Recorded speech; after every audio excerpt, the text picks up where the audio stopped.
Mula-mula kita gorengkan kuih tiaw dulu. Okay, letak sedikit sos tiram. Letak sedikit kicap. Letak lada sula. Letak sedikit minyak. Gorengkan sekejap.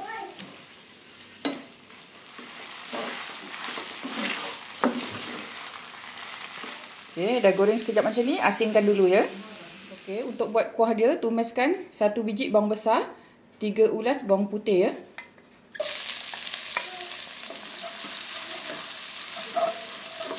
Okey, bila bawang dah sedikit garing dan naik bau, boleh masukkan daging. Okey, daging ni Cik Okey dah siap rebus ya, dia dah empuk. Okey, tumiskan sekejap.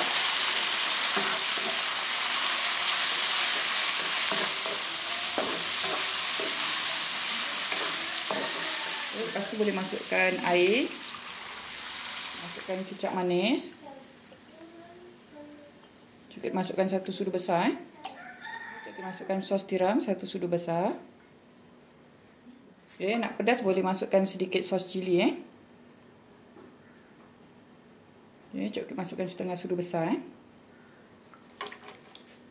Okay, cukup masukkan 1 ketul cube daging.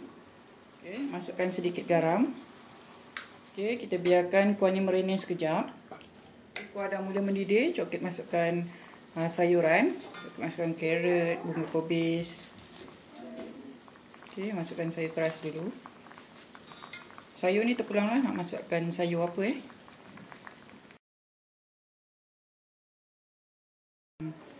Ni biarkan carrot ni empuk sekejap. Okay, bila carrot dah sedikit empuk, Cik masukkan sayuran lain lah. Masukkan sedikit tomato. Okay, masukkan sayur sawi.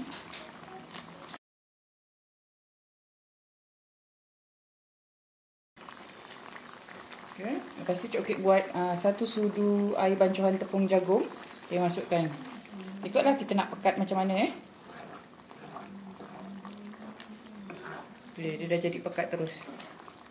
Kalau kita nak pekat lagi, kita boleh tambah lagi lah. Okay. Lepas tu masukkan lada sula. Okay, lepas tu Cik masukkan telur ni lah, yang telur rebus ni.